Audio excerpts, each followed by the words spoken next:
Okay. Hi, everyone. Thank you, Zoran, for passing me. Hi, everyone. My name is David. Little bit of background about me. So I'm coming from a banking industry. I started my career back then in 2004, and I was a part of a team of a big German banking group in my home country, Armenia. And the last 5 years, I was involved in the consultancy projects with international organizations in my home country, Armenia, and East Asia. My last project was in Vietnam when we were engaged with one of the big MSME market players in the country. And since the beginning of this year, I joined Oredian as a solution consultant, and my role here is supporting financial institutions with a digitalization process with our platform core banking system InstaFin. I thank you very much being with us, and I'm looking forward for the session and for your questions today. And today's topic is actually, in my opinion, very important and comprehensive topic, the issue of non-performing loans or credit risk. So I'll go briefly on the agenda of today's presentation. So we will go through together on the key definitions in credit risk. We'll deep dive in the individual credit risk management from the product design point of view, as well loan portfolio management, and in the end we will discuss key takeaways. Okay, let's start. First thing first, theory, define what is credit risk. Credit risk is defined as a possibility that a borrower or other contractual counterparty might default. Financial institutions need to manage two types of credit risk. The risk inherent in the entire credit portfolio, so loan portfolio risk, as well as the risk of individual loans or individual credit risk. So let's define what are these two definitions. Individual credit risk refers to, just a second. Individual credit risk refers to risk of one particular loan being defaulted.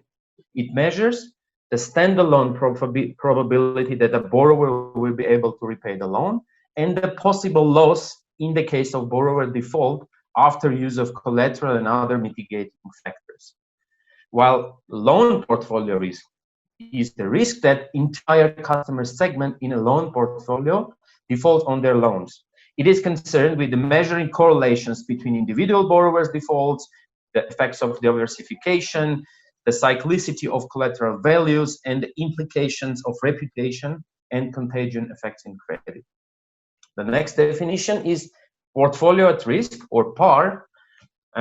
This is entire outstanding principal balance of delinquent loans in a credit portfolio. The PAR ratio assumes that entire outstanding loan amount of any delinquent loan is at risk of loss.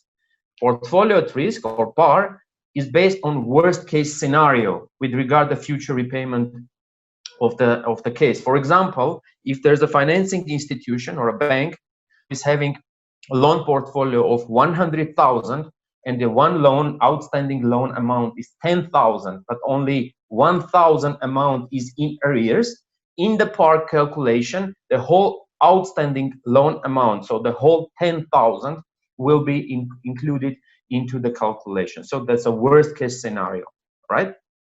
So next definition is loan loss provisioning. Loan loss provisioning is a provision set aside to cover potential future loan losses. The regulator actually is defining for which asset classes provisions have to be made. For example, for unsecured loans, which are one payment in arrears, the required provision may be 25% of the outstanding loan amount. The provision is a book to expense for the financial institution and therefore lowers its profit. So higher provisions, lower profit. And last but not least, risk appetite.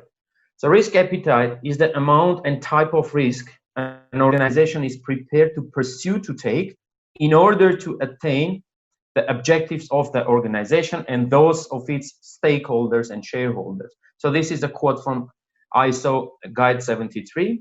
And the challenge for each institution, establish a cost-effective risk management methods. A little bit more on this.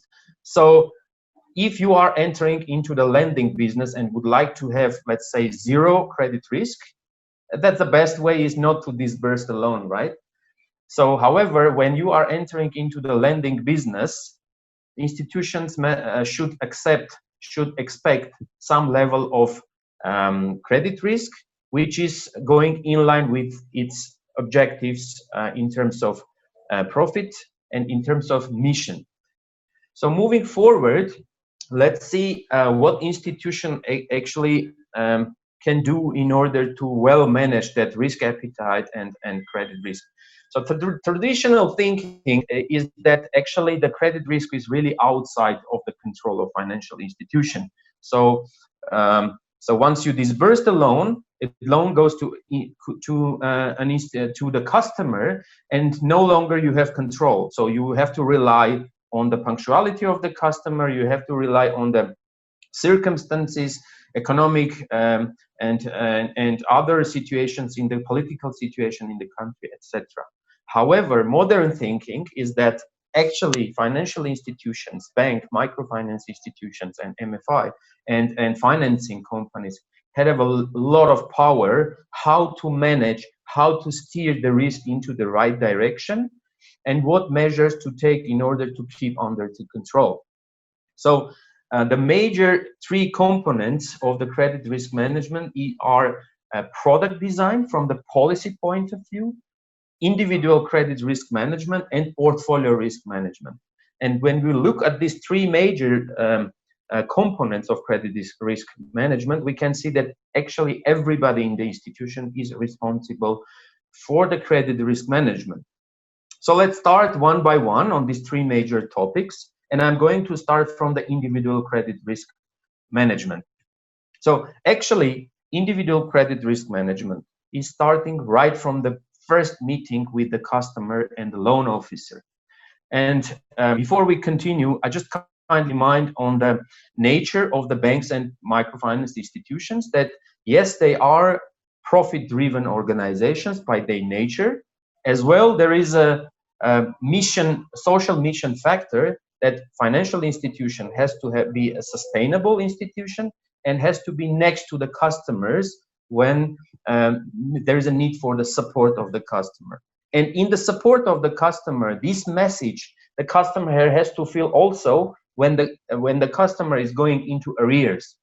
So when they are meeting with the loan officers, they have to feel that actually bank is not here just to take a legal action and take the collateral, but to find the solutions and to find a support and to provide supporting measures to go through that process together.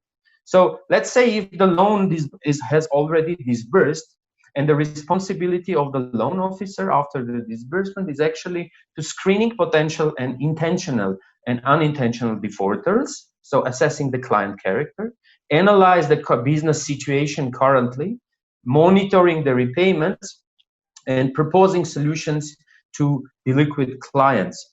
So again, going back to that solutions, it's very, very important that whatever solution is provided by the loan officer, that is taken in the context of relationship between the bank and between the customer. So let's see what kind of solutions could be provided to the unintentional defaulters. First of all, grace period. Let's see if there is a situation in the business when the receivables are not being paid on time, or the revenue components are not being in time. So a special emergency grace period could be applied for the customer as a time solution until the customer comes up with the issue. Another solution could be the restructuring of the loan. Let's say if there is a change in the revenue structure of the business, or the revenue or the itself by the business structure has changed, or the customers has entered in the new segment where there is a seasonality in the incomes, etc.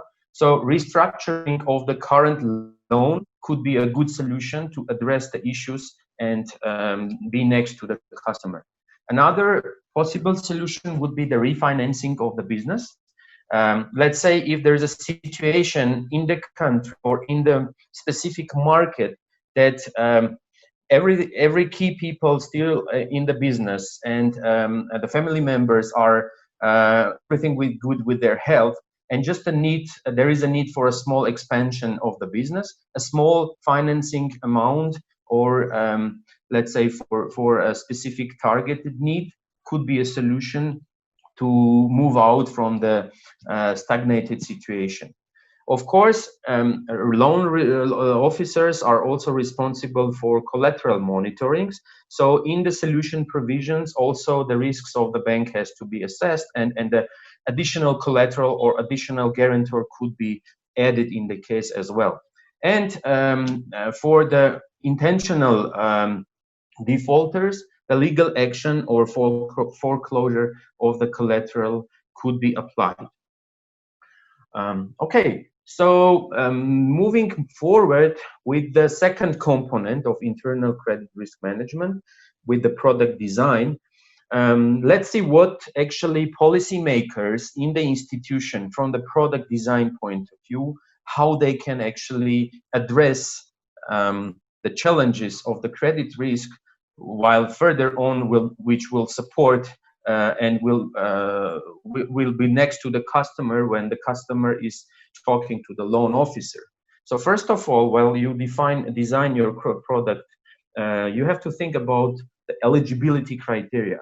So the best examples of the eligibility criteria for customers could be the age of the customer, could be the experience of the business in the operational timeline, experience of employment, etc. You already filter what targeted customers are you looking for with your product. Another solution, another feature could be a special conditions. For example, for riskier customers, you could put a feature that customer has to stay at least 6 months with us in order to be eligible for the customer, or you can put a condition to have a minimum deposit balance on the account. Then loan appraisals. For the riskier customers, loan appraisal conditions could be stricter. For example, mandatory visit to the customer's place, mandatory visit to the business place, etc. Next, loan amount and loan durations. So minimum and maximum loan amount, it goes in line with the strategy, how diversified you want to have your product and your portfolio, as well a loan duration. So traditionally, that longer loans are considered as riskier than the short-term loans, and because the environment can change, because the business fluctuation, etc., etc. Another important part is disbursement channel, which is measuring and monitoring the purpose usage of the loan. For example, if you disburse all your loans only by cash, there will be high probability that some of the customers will not use on the purpose. So while you are diversifying the disbursement channels, you are here mitigating the risk of funds being used not on purpose. For example, if the agro customer wants to buy a fertilizer or small equipment, you can transfer to the supplier, or the consumer loan, if the loan wants to be received for motorcycle, that could be transferred to motorcycle shop. Okay. So next features, product features, are repayment conditions. So again, product has to have a flexibility and address the needs and the income, let's say, a frequency of the customers. For example, having a weekly, daily, or monthly, or bi-monthly or quarterly payments should go in line with the income frequency of the customer. Again, the product should have this feature as well. Collaterals and securities, of course, the riskier customers are having stronger collaterals, and less risky customers having no collateral or just one family member's guarantee would be enough. The next one, rewards and penalties. I'd like to speak on this point a bit more. So again, traditionally, let's say, the penalties are considered as a compensating measure for the credit risk. However, it's really doubtful that they're actually helping to reduce the credit risk.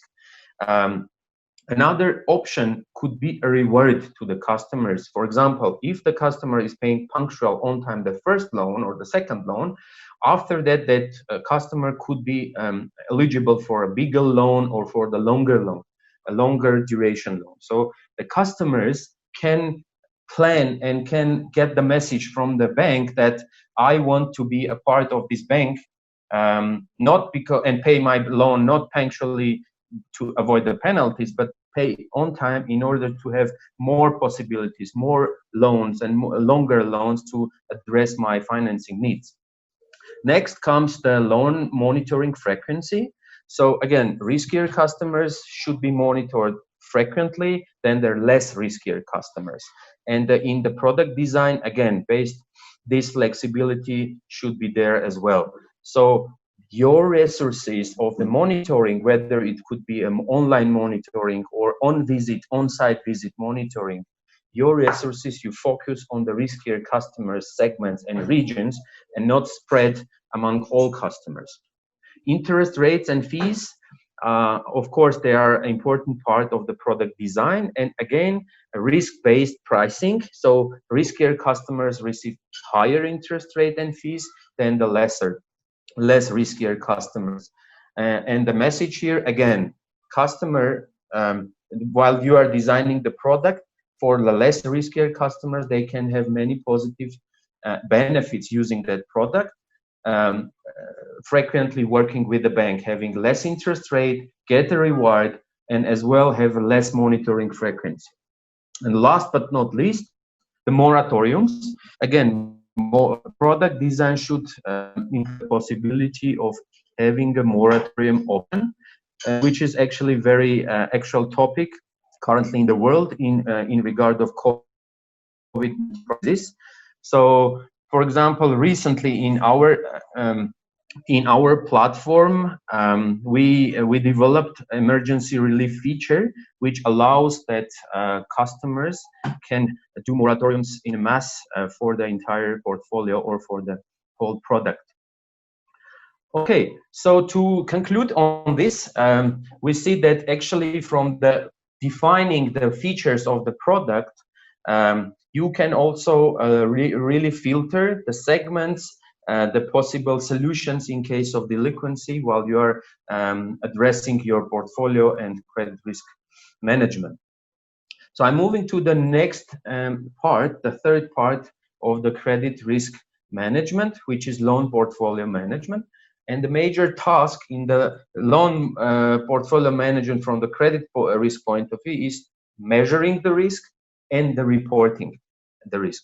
So when we talk about reporting of the risk, whatever report you call from your portfolio and from your current system, these following 6 components, in my opinion, should be there. So which is portfolio outstanding, so volume of the whole portfolio, loan outstanding, numbers of loans, number of loans in arrears, value of payments in arrears, portfolio at risk, loan provisions, and write-offs. So again, on this reporting topic, it's very important that you are having this report real time, because having delayed report could cause really high cost for the company, because in the lending business, especially currently when the environment is changing, real-time reporting and acting informed and on time, it's an imperative for today.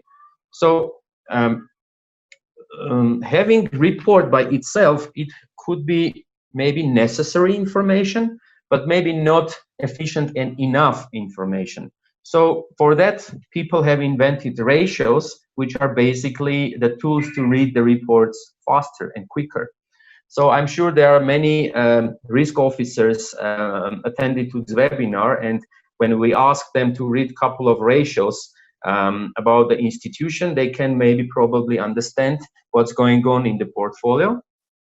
And the basic or the most used, let's say, ratios regarding the credit risk are You can see on the screen. So these are portfolio at risk ratio, delinquency ratio, loan loss rate, loan loss provision ratio, arrears ratio, loan concentration ratio, etc. So once you have the real-time report, you get the ratios calculated. Maybe having one ratio, just one ratio as of today, would not tell much what's going on in your portfolio. In order to have real information what's going on in your portfolio, there is always need for having these ratios for the many period of times in the past and assess the dynamics of each ratio. So while having dynamics and having it real time, that you can act quickly and take informed decisions. Again, here the reporting tools which are providing real-time information is very, very, very important. Okay, once we have our reports and once we have our ratios and the dynamics of these ratios, let's see how can we approach to the credit risk. So in the screen, you can see the four major approaches that the institutions are taking towards the credit risk. So first of all, avoiding the risk, which is actually a very conservative approach in terms, if you would like to avoid certain risk, you can eliminate any disbursement in any region or in any segment, but this should be a last resort or as a measure, as we have to think and we have to remember the mission of the bank to be next to its customers and always be creative and find the business possibilities even in riskier areas. The second approach is transferring the risk. The risk can be partially transferred to clients. Again, risk-based pricing. Yes, it's fair enough. If you are financing riskier segments or riskier regions, that's fair enough to have some compensation on the profits, but still be next with your customers. And partially, the loan transfer also could, credit risk could be partially transferred to loan insurances and guarantees from donors. The third approach is the retaining of the risk, accept the risk with that acceptable level. And this has to be monitored and backed up by loan loss provisioning and proper reporting here. Again, it's a must to have. And last but not least, the mitigation of the risk. Risk policy has to be on place, and setting portfolio limits to the high risk segments and other measures should be applied. And the risk policy has to be flexible enough to change according to the market change. Another possibility is increasing loan portfolio diversification. So you don't put all your eggs in one basket, but diversify in many segments, in many regions. Another diversification is a payment channel, which is unprecedented actually, because until now, because currently institutions are facing situation, not the customers that are not able to pay, not because of they're not having money and funds, but they are not able to go out from their houses. So if there is a bank or financing institution, when the payment channels of the loans is actually post-dated checks and cash only, so if the customers cannot travel, that could be really an issue in the collection. So that's a new risk mitigation measure that you have to think of if your system is available to be integrated with others, and whether that system is supporting APIs to be integrated with agency banking, with mobile banking and payment channels, etc. Okay, so this was the third component, so portfolio management measures within the institution, how to address the credit risk.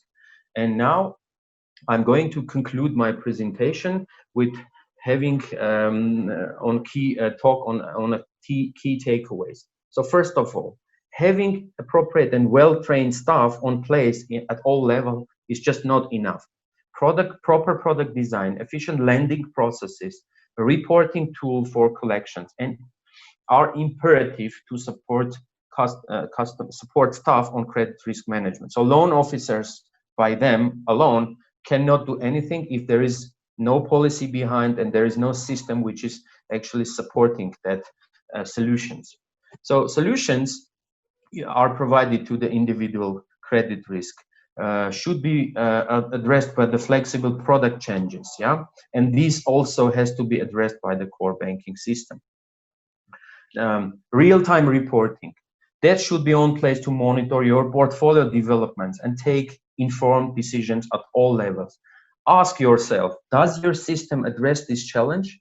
Does your system actually provide information real time, and do you really know what's going on in your portfolio?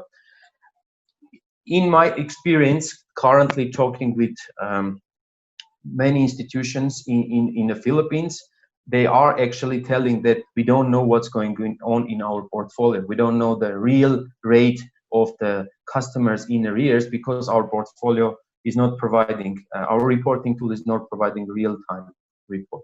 Next, risk diversification, as many segments as possible to finance, payment channel diversifications, limitations of risky segments, etc. This, again, if you limit, you diversify, again, reporting tool is having imperative. So last but not least, all above mentioned, you can have everything on the paper, you can have everything on the policies, on the processes, in the screen, etc. But that should be also supported with your core banking system, real-time reports, product features, and API integrations possibilities, which is actually a plug, that possibility to connect with other systems, other payment channels that would support your collection activities. Yeah. So this is pretty much all from my side, Zoran. I look forward for the questions. I thank you very much for listening to me, and let's have some Q&A part.